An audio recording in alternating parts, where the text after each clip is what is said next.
de la réalité. kon da nga jàpp ne campagne de déstabilisation de femmes. non non c'est-à-dire en fait gis nga désinformation boo xamal pour lan la. c'est pour éloigner les Sénégalais des véritables préoccupations. Des priorités quoi. Des véritables priorités. Et je crois que gouvernement bi ils l'ont tellement compris au point que maintenant de soulever cette question fiscale. Parce que xam nga la question fiscale là ça a fait oublier l'affaire Kandé. Oui. Xam nga temps on nous a bombardé l'affaire Kandé. L'affaire Kandé. Léegi nag gouvernement bi aujourd'hui tactiquement ils ont action réaction là. Mais c'est ça. Action réaction. La réaction du gouvernement a été vraiment en tout cas ça a été bien pensé. Parce que je crois que aujourd'hui attention te lu légal la.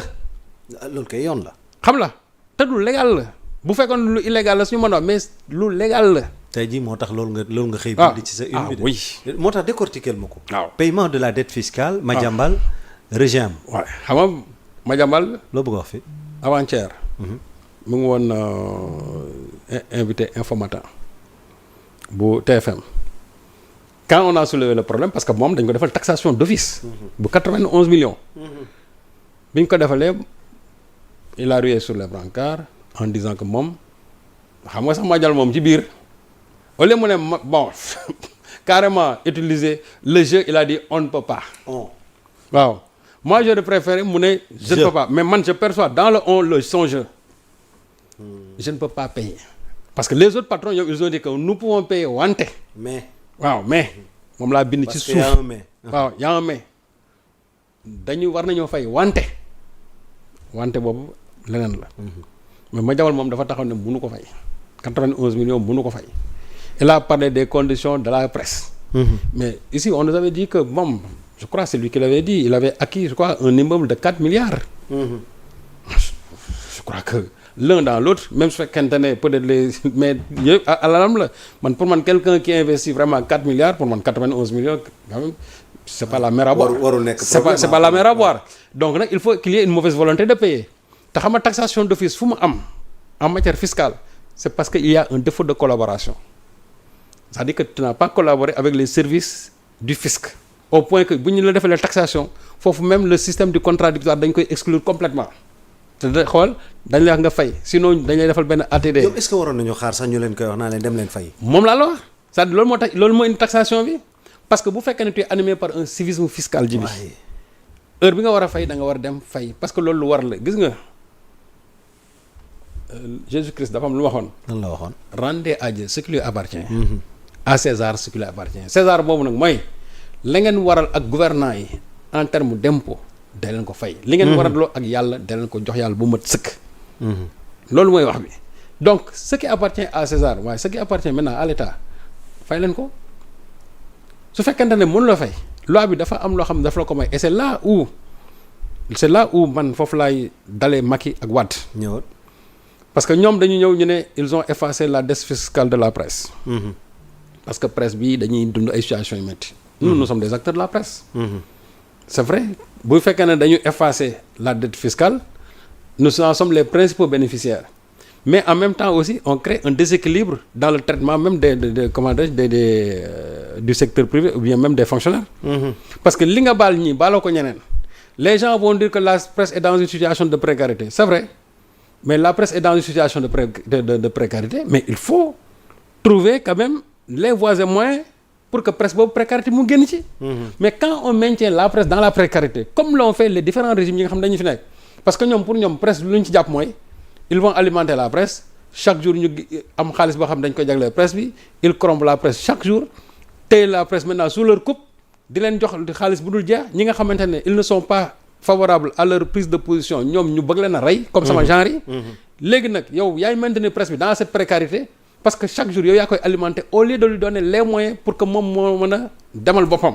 mais doo ko def da nga naan non presse bi chaque fin du mois ñu jox leen 5 millions jox leen 10 millions ne leen fay leen lii fay leen lii du ngeen fay imprimerie du ngeen fay nangam ak nangam donc ñoom ñoo yore presse bi. ñooñu bu leen maintenir dans une situation de précarité. lan nga def pour que ñooñu war a mën a demal seen bopp. parce que je crois que une entreprise c'est une entreprise. muy presse ak fépp ci yem. entreprise boo gis c'est pour quand même. créer de la richesse faire une croissance ba pare war a mën a créer des emplois. mais ñoom duñ ko def. ñoom li ñuy jàpp mooy toujours dem waxal loo xamante ni man moo ma arrangé del ma waxal loo xam ne nii aussi moo arrange ñi nga xam ne ñoo ànd ak man bul wax luy arrangé ñi nga xamante ne ñoom ñoo nekk ci opposition bi. tout à fait. léegi nag su boobaa ñooña di dajale rek di dajale bu ñu demee ba affaire bi bëri nag ñu ne mënatuñoo fay suñu redevance ARTP mënatuñoo fay encore suñuy comment dire suñuy impôt mënatuñ ko fay dajale ko bu ñu leen defalee maintenant benn redressement ñu taxaw ñu ne mënuñu ko fay. Et le président Diomaye, et c'est là où je le félicite, parce que Diomaye pendant la campagne daf ko wax quand on lui a posé la question ñu ne ko Macky Sall efface seen dette fiscale bi mu ne loolu xam nga lan muy encouragé c'est-à-dire la fraude fiscale. Fraude fiscale rek lay encouragé. Parce que il ne sert à rien chaque fois bu ñu dajale nga ñëw daan ne jël benn décision daan ne j'efface la dette fiscale.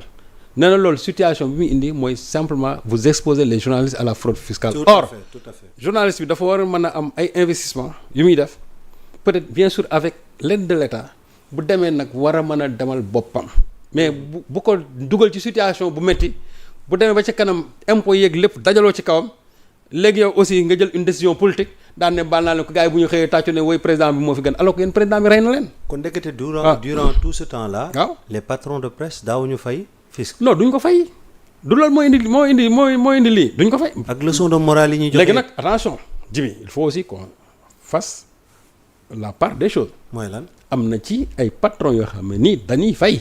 waaw. attention am na ñoo xam ne déggu leen yow da ngay fay. mais déggu la am na ñoo xam dañuy fay laa wax Djibi. waaw. c'est que dafa am ñoo xam ne kay dañuy yuuxu rek. mais am na ñoo xam ñoom la ñu war la impôt muy néew muy bari ñoo ngi koy fay. El Hadj Ndiaye barki dem fii la génn fii gars yi di wax mu ne déet moom day fay.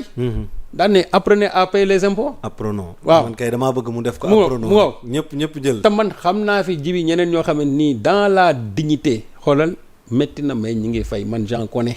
mënuma tudd seen tur mais j'en connais. maintenant ñi nga xamante ne chaque fois ñoom ñooy exposé wu toog nag di wax di rëtëtëti. dama ne ñooñu nañu fay comme tout le monde. nañu fay loolu mooy wax bi moi je suis de la presse. ku xamante ne da ngay am loo yoreel fisc bi fay ko parce que loolu mooy civisme fiscal. te de la presse ku léegi nag mën nañu wax ne métti na d'accord. léegi su méttee la Diomaye waxoon nañ ko def. comment faire pour sortir maintenant la presse ci précarité bi mu nekk précarité bi. waaw mettre ko dans des situations de sorte que bu subaa heure bu ñu war a fay seen impôt yi dañ ko fay te benn état du intervenir. te je vous dis que muy Wade muy Macky Sall. toutes les décisions yi ñuy jël par décret yëpp ce sont des décrets illégaux. amul benn boo xam jaar na ci yoon. parce que ñoom ils n'ont pas le pouvoir toog rek jël décret daal ne effacé nañ la dette fiscale.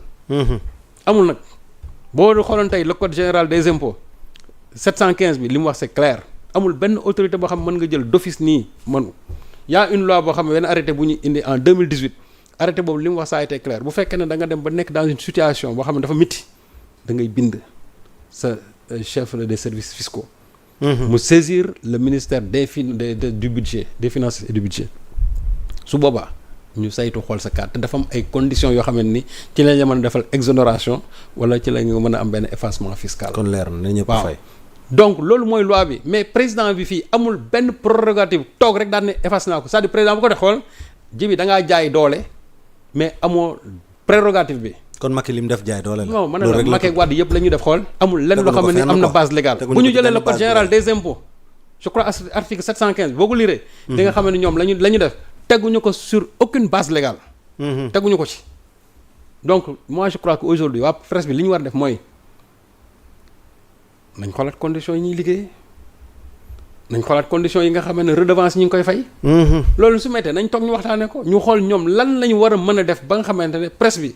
en bon citoyen fiscaux c'est-à-dire dañuy mën di respecter aussi vraiment les impôts mais nag mënuñu chaque fois bu ñu toogee rek ñu ne Wade effacé waat na Macky Sall effacé na bu ci kanamee ñu ne Diomaye aussi effacé waatal waaye maintenant jusqu'à quand au moment où les autres entreprises sont en train de payer les impôts presse bi daal ñoom bëgg a taxaw ne ala mikk na ñoom du ñu fay impôt au moment nga gis patron de presse yooyu di tabax ay immeubles yu dul jeex di am foncier yu dul jeex di am oto yu dul jeex ba pare bëgg a taxaw ñu ne la fayal nangam nga ne awma ko non il y a une mauvaise volonté gis nga taxation d'office bii gars yi def buñ ci jógee tey buñ ci jógee ëllëg loolu moom na ko ñëpp vivre que les gens là payent les impôts ñoo xam ne nu ñu koy fay mais qu'ils payent les impôts c'est les citoyens comme tout le monde moi je crois que quand on donne chaque jour des leçons de morale et de civisme c'est-à-dire aux Sénégalais xool na njëkk say tànk ba pare. bay ci say woom tànk c'est-à-dire na njëkk ci ñun ba pare avant ñuy jox parce que bu subaa ku fi def fraude fiscale nous sommes les premiers dans la presse à dire que tel fraude fiscale la def nous sommes les premiers